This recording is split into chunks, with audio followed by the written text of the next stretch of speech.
आपके नज़र में ब्लॉगिंग इज डेड, राइट? उसका मेन रीज़न पता है क्या है? क्योंकि यूट्यूब पे ज़्यादा ब्लॉगिंग सक्सेस स्टोरीज पहले के जैसा नहीं आ रहा है। क्योंकि आप ब्लॉगिंग में सक्सेसफुल तब भी नहीं थे, फिर भी आप ट्राई करते थे बिकॉज ऑफ दो सक्सेस स्टोरीज जो 3-4 चैनल्स के अंदर आते थे एंड जिसके ऊपर मिलियंस में व्यूज रहते थे। देन एआई मोड आया, आपने सोचा ब्लॉगिंग गायब हो चुका है, होता ही नहीं है। अगर ध्यान से नोटिस करोगे, मैक्सिमम उन सब ब्लॉगिंग वीडियोस के अंदर टोटका, ट्रिक्स, टिप्स, इनसे वन स्टेप आगे जाके कुछ भी वैल्यू एडिशन नहीं था, टू बी ऑनेस्ट। और ये तो गायब होना ही था। लोग ज्यादा वीडियोस कंज्यूम कर रहे हैं, इसलिए ब्लॉग रीड नहीं हो रहा है, राइट?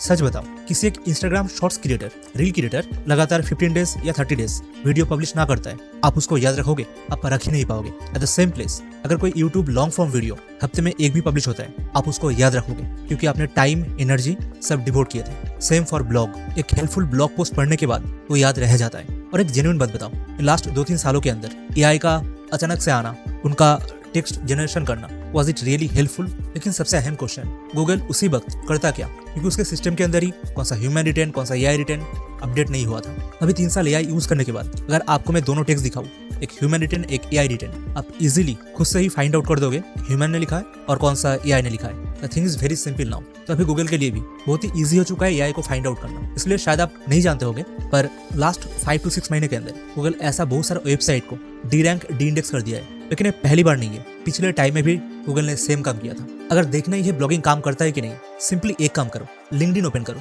जो लोग एसईओ में काम करते हैं, फ्रीलांसिंग कर रहे हैं, ब्लॉगिंग कर रहे हैं, उनको फॉलो करो। उनका daily live result road map आप आसानी से देख पाओगे। ट्रैफिक, इंप्रेशन, क्लिक, हर एक कुछ लोग बताते हैं। क्योंकि यूट्यूब की तरह लिंक्डइन में मेहनत ना करने वाले लोग नहीं होते। हर एक कोई मेहनत करना चाहता है, सीखना चाहता है, दूसरे को अप्रिशिएट करता है। इसलिए लोग उधर पे जाके खुद का रिजल्ट, सॉल्यूशन बताते हैं, दूसरों को हेल्प भी करते हैं। ऐसा बहुत इंसान से मैंने लिंक्डइन के ऊपर कनेक्ट किया है जो अभी भी धमाकेदार ब्लॉगिंग कर रहे हैं। और उनका कहना है कि यूट्यूब से वो ब्लॉगिंग का जो वीडियोस आता था तो हटने के बाद ब्लॉगिंग ज्यादा आसान हो चुका है, क्योंकि रैंकिंग अभी आसानी से मिलता है। थोड़ा सा ओरिजिनल, ऑथेंटिक लिख दो अच्छे से, जो वैल्यू प्रोवाइड करता है, रैंक हो जाता है। सच में ये खुद में देख रहा हूँ। जो लास्ट 3 साल ऑलमोस्ट डिफिकल्ट था कि क्वालिटी कंटेंट लिखने के बाद भी रैंक ना होना, वो बदल चुका है। ऐसा बहुत सारा वेबसाइट का डेटा मैंने देखा है जिनके ओनर के साथ मैंने बात किया है। अभी 1 लाख व्यूज में उससे ज्यादा सेल्स, ज्यादा रेवेन्यू हो रहा है। The reason is quite simple, क्योंकि लोग अभी टोटकेबाजी करने के लिए ब्लॉग रीड नहीं करते। आपका एक डर है कि अगर हर एक कोई वीडियोस कंज्यूम कर रहे हैं तो ब्लॉग लोग क्यों पढ़ेगा? बहुत पुराने टाइम से ही आ रहा है, लोग वीडियोस कंज्यूम करेंगे डेफिनेटली,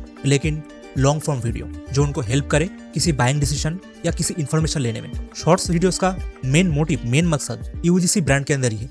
बाकी शॉर्ट्स का उतना मतलब ही नहीं है। डेफिनेटली ऐसा कंटेंट रील के ऊपर शॉर्ट्स फॉर्म में ज्यादा परफॉर्म करेगा, ज्यादा सेल्स लेके आ पाएगा। इंस्टाग्राम का एक रील मैक्सिमम 3 से 4 दिन चलता है, जो करना है तभी करना है। लेकिन blog and long form videos थोड़ा अलग है। मैंने इंस्टाग्राम रील भी ट्राई किया था, मैंने सिर्फ 20 रील डाला था, 1 लाख, 5 मिलियन, 6 मिलियन का व्यूज मुझे मिला है एक न्यू अकाउंट में। लेकिन ऐसा व्यूज का कोई मतलब ही नहीं है। एंड हर एक वीडियोस में मैं खुद था, ऐसा नहीं कि एआई जनरेटेड कंटेंट। लेकिन बारीकी से देखने के बाद मुझे ये समझ आया, एक पेज का ब्लॉग पोस्ट मुझे जितना रेवेन्यू दे रहा था, उससे बहुत ज्यादा मेहनत करने के बाद एक रील में उसका आधा का आधा रेवेन्यू नहीं बन पा रहा है। लास्ट ऑन क्वेश्चन, कभी भी आपके दिमाग में ब्लॉगिंग को लेके एक रियल रोड मैप, बिजनेस कैसे काम करता है, ब्लॉग का फ्यूचर कैसे होगा, कभी भी प्लान किए थे? अगर हाँ हो तो फिर से उसको चालू कर सकते हो। उसका best buying link hosting plus domain, जो आपको मालूम है 20% डिस्काउंट के साथ नीचे मिल जाएगा। अगर ना हो तो फिर से ब्लॉगिंग मत चालू करो, क्योंकि इससे जो रियली ब्लॉगिंग करते हैं उनको प्रॉब्लम होगा।